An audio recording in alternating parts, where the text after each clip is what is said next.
Hey guys, Virgin Vinyl with you here.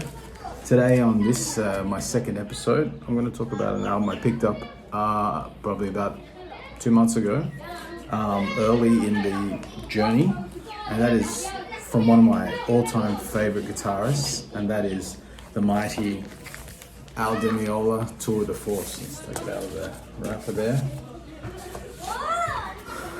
Al Di Meola Tour de Force live. There's Al ripping it up on his awesome Gibson Les Paul there. Looking very suave and elegant and super cool. On the back, incredible lineup. This was like many of these musicians are legends in their own rights and had played on all, on his albums leading up to this point, but they never all played together live before this date, which was recorded live at the Tower Theatre, Philadelphia, Pennsylvania on the 4th of February 1982 by the record plant New York Mobile. So here you've got, of course, Al ripping up the guitar like unbelievably. Jan Hammer, the amazing Jan Hammer, who just was so crucial to that jazz fusion scene and somewhat unsung, I think, like a little bit overlooked when people talk about the greats of that genre, but he's definitely one of the main guys. The amazing Anthony Jackson on bass, playing 6-string bass. I think he was one of the first, if not the first guy, to play six-string bass in a I don't know, like in a high-profile way, the way he did. Then you've got the incredible Steve Gadd, who is, anybody who knows anything about drumming knows that Steve Gadd is the man. He's fucking amazing. Got the sickest pocket ever.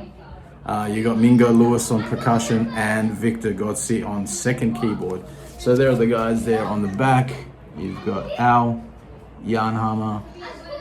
There is Anthony Jackson, Steve Gadd, Mingo Lewis, and Victor Gozzi there.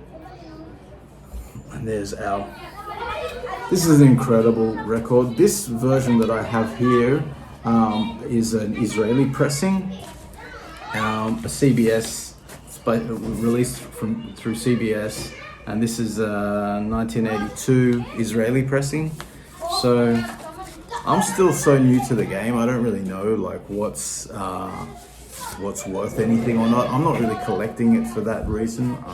Like I explained in the first video, I just want to buy records. I just want to have the music in my hand, have the physical product of the albums that I loved. I had this on CD years ago and wanted to have it on record now, and I'm so happy that I picked it up. And I was really lucky.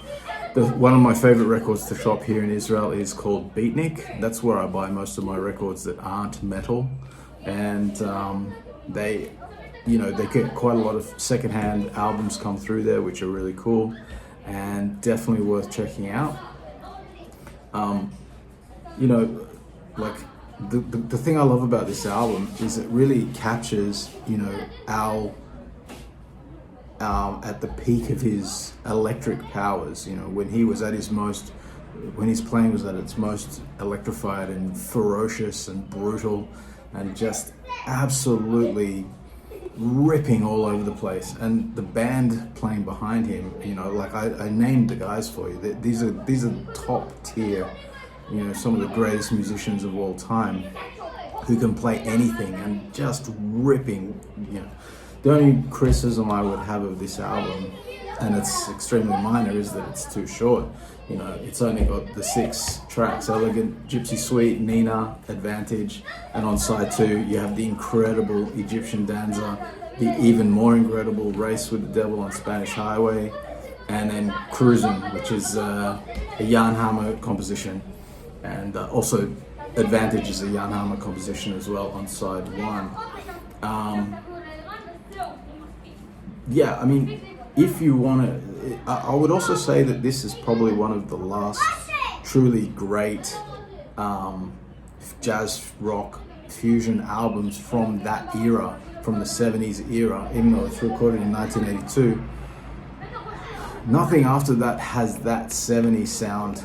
Everything, then you sort of transfer into the more 80s sound, that more synth driven sound, of bands like Chicoree's Electric Band and Tribal Tech. I suppose Tribal Tech's more, that's 80s as well, yeah, into the 90s. And I love those bands as well, but there was also a lot of, the 80s was not so kind to jazz rock fusion, let's put it that way. There are some great albums, don't get me wrong.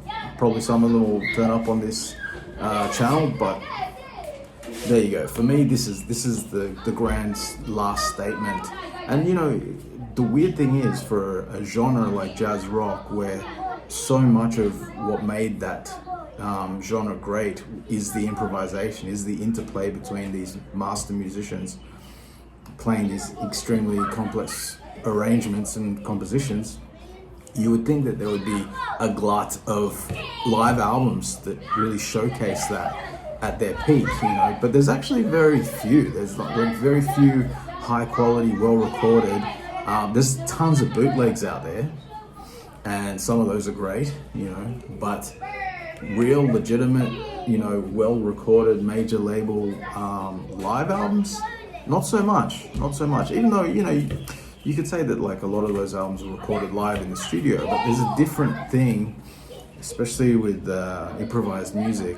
When you do it in front of an audience, it creates a different tension, a different energy, and it's really the music in its final form in a way.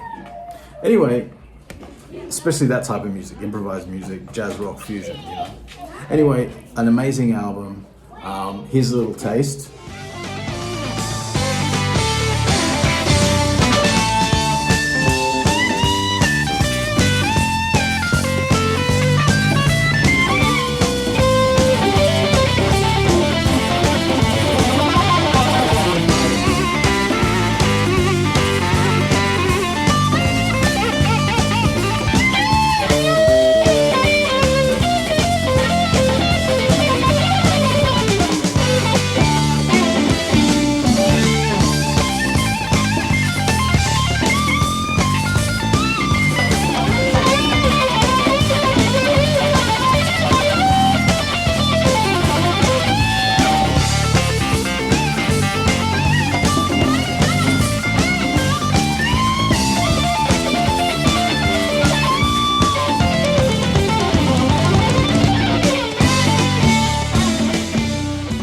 So as you can see, incredible stuff.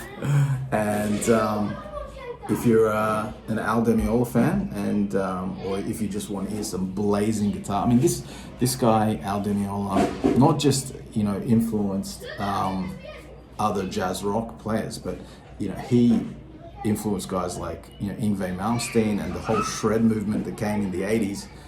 They all love this guy because he's really like blazing shred on the guitar, but in an incredible way, incredibly unique way. So him alongside guys like John McLaughlin, just untouchable in my opinion, in my estimation. Anyway, masterful album. I love it. And that's it for today. See you next time.